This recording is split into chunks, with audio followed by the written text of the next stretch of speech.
जिसे ओबीसी कहा जाता, जिसका मैं नेशनल प्रेसिडेंट हूं। मुल्क की आजादी के 72 साल में इस देश में जानवरों की गिनती हुई, कुत्तों की गिनती हुई, हिजड़ों की गिनती हुई, मगर जो हम लोग हैं 52% ओबीसी के लोग, हमारी गिनती नहीं हुई। ओबीसी के लोगों को ब्राह्मण हमेशा इस काम पे लगाता है कि इनको मुसलमानों से लड़ाई करने के काम पर लगाते रहो। जब ये मुसलमानों से लड़ाई करने के काम पर लगे रहेंगे तो ये अपने हक अधिकार की आवाज बुलंद नहीं करेंगे, और जब ये अपने हक अधिकार की आवाज बुलंद नहीं करेंगे तो इनके हक अधिकार पर ब्राह्मण कब्जा कर करके रखेगा। आजादी के 72 साल में हमारी गिनती हिंदू के नाम पर करते रहे और हमारे सारे हक अधिकार पर ब्राह्मणों ने कब्जा कर लिया। 1992 में जब मंडल कमीशन का मामला खड़ा हुआ था, ओबीसी के लोग अपने हक अधिकार की लड़ाई लड़ रहे थे, तो ब्राह्मणों ने बाबरी मस्जिद का मामला खड़ा कर दिया, राम जन्मभूमि का मामला खड़ा कर दिया, और ओबीसी के लोगों को बाबरी मस्जिद के मामले में आगे कर दिया, राम जन्मभूमि के मामले में आगे कर दिया। बाबरी मस्जिद गिरा दी गई। और जो ओबीसी की नौकरियां थी, जो 12 करोड़ नौकरियां ओबीसी को मिलने वाली थी, वो ओबीसी को नहीं मिली, उस पर ब्राह्मणों का आज भी कब्जा है। और मुसलमानों की मस्जिद चली गई, मतलब हमारी नौकरियां चली गई, आपकी मस्जिद चली गई, और रिजल्ट आया ब्राह्मणों के फेवर में, मंदिर बन गया।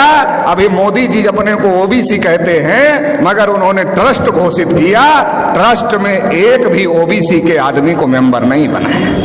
जब मुसलमानों से लड़ना है तब हम हिंदू हैं, जब हम अपने हक अधिकार की बात करते हैं तब हम हिंदू नहीं हैं। मुसलमानों से लड़ाने के लिए हमको हिंदू बनाते हैं, और इस देश में हिंदू है कौन? ओबीसी के लोगों को ब्राह्मणों ने हजारों साल से शूद्र बनाकर रखा, पढ़ने लिखने के अधिकार से, धन संपत्ति रखने के अधिकार से, बोलने सुनने के अधिकार से, सभी अधिकार से वंचित करके रखा। लिखा मनुस्मृति में, अगर आंख से ज्ञान देख ले तो आंख में सूजा डाल देना चाहिए, उच्चारण करे तो जीभ काट लेना चाहिए, और अगर कान से ज्ञान का एक शब्द सुन ले तो कान में शीशा पिघलाकर डाल देना चाहिए, ये लिखा। शेड्यूल कास्ट के लोगों को अछूत बना के रखा, आदिवासियों को जंगल में रहने के लिए मजबूर किया, तो देश में हिंदू है कौन? ब्राह्मणों ने हमारे ऊपर इतने जुल्म ढाए, हमें अछूत बनाया, हमें शूद्र बनाया, हमें जंगलों में रहने के लिए मजबूर किया, तो हमारा धर्म और ब्राह्मण का धर्म एक नहीं हो सकता। हम हिंदू नहीं है। आप रामायण पढ़ लो, महाभारत पढ़ लो, गीता पढ़ लो, वेद पुराण पढ़ लो, श्रुति स्मृति पढ़ लो, कहीं पर भी हिंदू लिखा हुआ नहीं है, क्योंकि ये हिंदू हिंदी भाषा का शब्द नहीं है, ये हिंदू संस्कृत भाषा का भी शब्द नहीं है, ये पर्शियन भाषा का शब्द है, जिसका अर्थ होता है हारा हुआ, नीच, कायर, काला, चोर, गुलाम।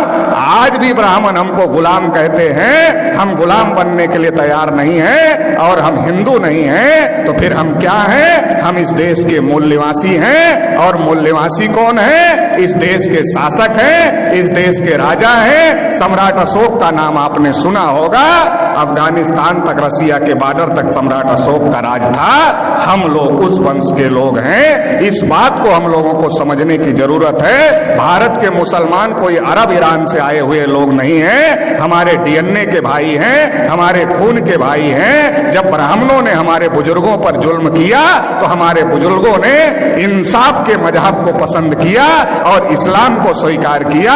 भारत में जो मुसलमान हैं हमारे डीएनए और खून के भाई हैं, इस बात को ब्राह्मण जानता है। इसलिए दंगे में हम मरे या दंगे में आप मरे, ब्राह्मण की सेहत पर कोई फर्क नहीं पड़ता है। हमारे और आपके बीच में ब्राह्मण आ गया है, उसको बीच से हटाना होगा, भाई को भाई से गले लगना होगा। ब्राह्मणों ने हजारों साल से हमको मजलूम बना के रखा, 72 साल में मुसलमानों को मजलूम बना दिया है। इसलिए मजलूम को इकट्ठा होना होगा, और जो ब्राह्मणों ने नाइंसाफी का निजाम कायम किया है, इसे ध्वस्त करना होगा और इंसाफ कायम करना होगा।